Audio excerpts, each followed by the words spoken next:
मैं हूँ professor doctor Zubaida Masood. मैं हेड ऑफ डिपार्टमेंट की फ़राइज़ अंजाम देती हूँ सुबराज मैटरनिटी हॉस्पिटल में, क्योंकि मेरा ताल्लुक गायनी के शुबे से है। मैं गायनी कंसल्टेंट हूँ और प्राइवेट प्रैक्टिस में करती हूँ विमेन मेडिकल इंस्टीट्यूट सफूरागुड और FMG health care hospital Gulistan जौहर में। आपसे अक्सर गायनी के मौज़ूआत पर बात होती है और हमारी कोशिश होती है कि हम आप तक उन बातों को पहुँचाएँ जो सवाल आपके जहन में है और जिनका जवाब आप कहीं से डॉक्टर से हासिल करना चाहते हैं। और हो सकता है डॉक्टर अपनी बिजी प्रैक्टिस की वजह से आपको उन सवालों के तसल्ली बख्श जवाब ना दे पाते हो। आप इन सवालों को लिख कर भी हमें भेज सकते हैं हमारे कमेंट्स में, हम इनका जवाब देने की आपको कोशिश करेंगे। आज जो टॉपिक आपसे बात करने के लिए हमने चुना है वो ये है कि ख़वातीन जिनमें बे औलादी है या जिनमें सब फर्टिलिटी या इनफर्टिलिटी है, वो बच्चे चाहती हैं और बच्चे नहीं हो रहे हैं, तो उन्हें क्या करना चाहिए, उनके लिए क्या एडवाइस है। क्या वो इसी तरह डॉक्टर चक्कर लगाती रहेंगी, गली मोहल्ले के डॉक्टर को दिखाती रहेंगी और परेशान रहेंगी अपने पैसे और वक्त सब कुछ खर्च करने के बावजूद, अगर उनका गौहर मकसूद उनको नहीं मिल रहा है तो फिर आखिर वो क्या करें। तो आज की वीडियो में हम उन ख़वातीन को ही एड्रेस करेंगे। तो सबसे पहले मेरा मशवरा होगा इन ख़वातीन के लिए कि आप 4 चीज़ों को समझने की कोशिश कीजिए। थोड़ा सा मैं मेडिकल की साइड पे जाऊंगी, लेकिन इन चीज़ों से आपको ये समझने में मदद मिलेगी कि आखिर बच्चा न ठहरने के असबाब क्या है। देखिए, सबसे पहले ये बात हम सबकी समझ में आ जाती है कि हमारे जिस्मों में एक एक अंडा बनता ही है, जैसे कि हर एक के बनता है।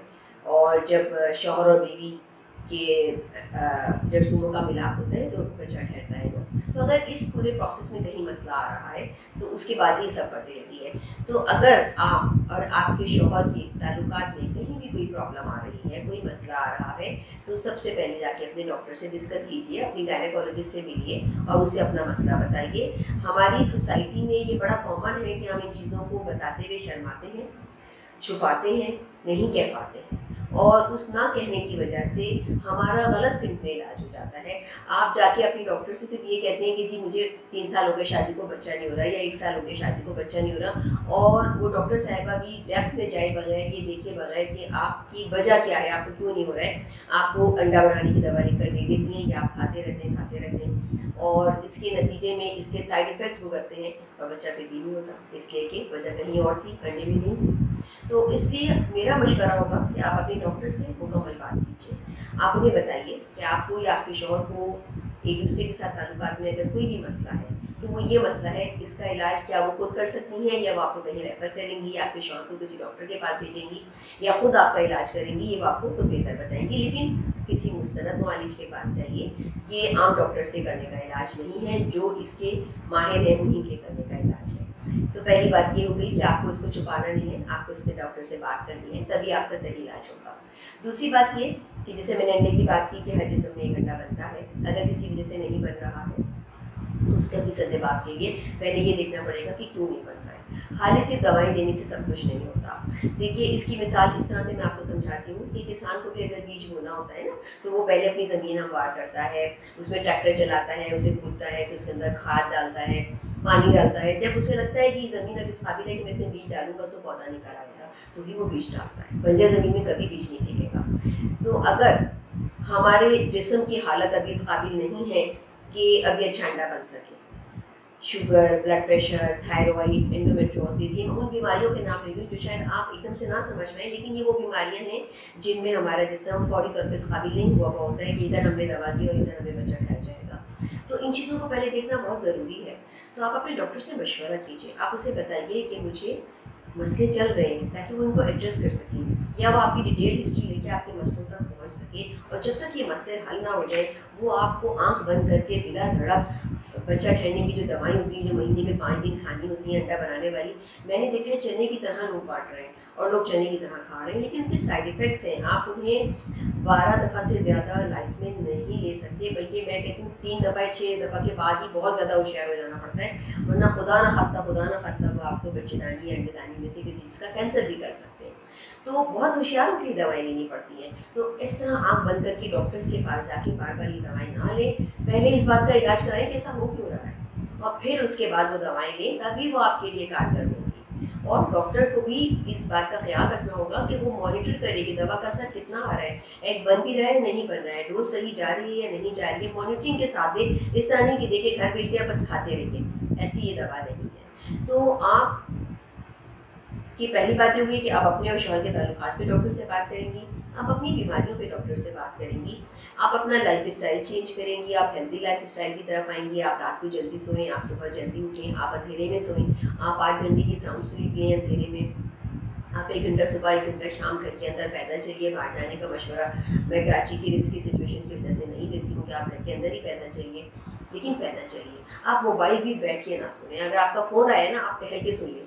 आमतौर पे फ़ोन सुनते वक्त हम कोई और काम नहीं कर रहे होते हैं, तो आप इतनी देर में टहल लीजिए, आपका टहलने का टाइम बढ़ जाएगा।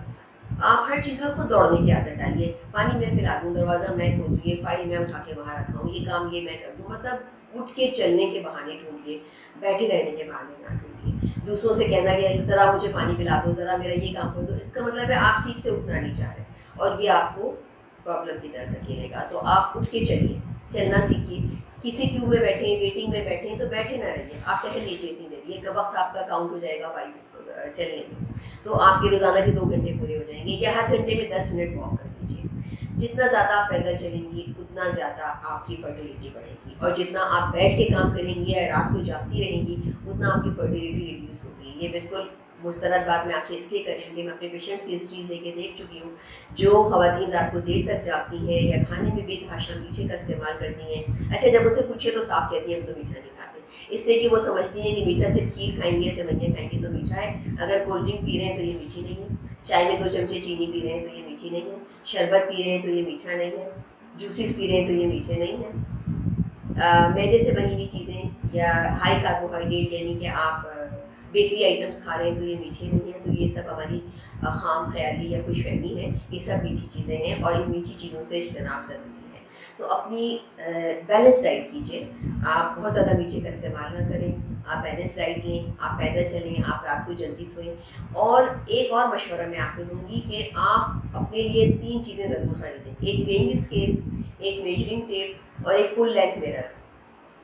रोज़ाना सुबह अपने आप को फुल लेंथ मिरर में खड़े होकर देखिए कि क्या आपकी फिगर वैसे ही नज़र आ रही है जैसी आप चाह रही हैं, या इसमें किसी बदलाव की ज़रूरत है, किसी चेंज की ज़रूरत है। ऐसा तो नहीं है कि बॉडी के कर्व्स लॉस्ट हो रहे हो, टोन निकल आई हो, हिप्स बहुत बढ़ गई हो, बॉडी बहुत मोटी लग रही हो, मतलब कहाँ पे आपको ज़रूरत है कि आप चेंज करें, आप उसको नोट कीजिए। इससे पहले कि दूसरे नोट करें, आप खुद नोट करें कि कहाँ मुझे चेंज की ज़रूरत है, मेरे बालों में, चेहरे पे, गर्दन पे, जिस्म में कहाँ चेंज की ज़रूरत है, कहाँ से मैं खुद को वैसी नहीं लग रही जैसी मैं देखना चाहती हूँ। दूसरा ये कि वेइंग स्केल पे रोज़ाना ज़रूर खड़े होकर देखिए अपना वेट, क्या आपका वेट बढ़ तो नहीं रहा, आपका वेट कम करना चाहती है तो क्या कम हो भी रहा है, नहीं हो रहा है, या स्टैटिक है, किस तरह का वेट चल रहा है। और जो मेजरिंग टेप की मैंने आपको बात की है, मेजरिंग टेप से आप जहाँ पे टमी बटन है, नाफ है आपकी, वहाँ पे रोज़ाना आप, या रोज़ाना नहीं भी कर रही तो कम से कम हफ्ते में 1 मरतबा मेजरमेंट लेके देखिए कि क्या साइज़ आ रहा है। आपकी जो भी हाइट है उसके हाफ से कम आना चाहिए। आप अपनी हाइट नोट करके रखिए आपकी हाइट कितनी है,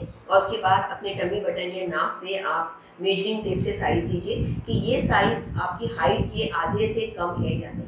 अगर ये आपकी हाइट के साइज़ से आधे से बढ़ गया है, यानी अगर आपकी हाइट फॉर एग्जांपल 5 फीट है और ये 2.5 फीट या उससे ज़्यादा है, तो उसका मतलब है आपको सेंट्रल ओबेसिटी हो रही है। अब आप शुगर हो सकता है, ब्लड प्रेशर हो सकता है, बेऔलादी हो सकती है, तो आपको उसको रिड्यूस करना है। तो ये 3 चीज़ें आप लेके अपनी सेहत को बेहतर बना सकती हैं और अपने डॉक्टर से मशवरा करके आप इस बेऔलादी पर काबू पा सकती हैं। और एक और चीज़ जिसको ओवरलुक नहीं करना है, नज़रअंदाज नहीं करना है, कि अगर आपको पानी की शिकायत हो रही है, पेट में नीचे दर्द रहता है या माहाना निज़ाम में दर्द की बहुत ज़्यादा शिकायत है, तो उसका मतलब है आपको या तो इन्फेक्शन हो रहा है या एंडोमेट्रियोसिस एक ऐसी बीमारी जिसमें खून से भरी हुई रसौलियाँ बन जाती हैं। तो ये दोनों चीज़ें बेऔलादी की तरफ जाती हैं, तो इसमें भी फौरी डॉक्टर से मशवरा और इसका इलाज ज़रूरी है। तो उम्मीद है आप इन चीज़ों का ख्याल करके अपने अंदर औलाद पैदा करने की सलाहियत को बढ़ा सकेंगी, अपना बेहतर इलाज करवा सकेंगी और अपना मकसद जल्द से जल्द हासिल कर सकेंगी। आइंदा किसी वीडियो में अब हम हज़रात के लिए भी बात करेंगे कि वो कैसे अपनी फर्टिलिटी रेट बढ़ा सकते हैं। उस वक्त तक के लिए इजाज़त दीजिए। अल्लाह हाफ़िज़।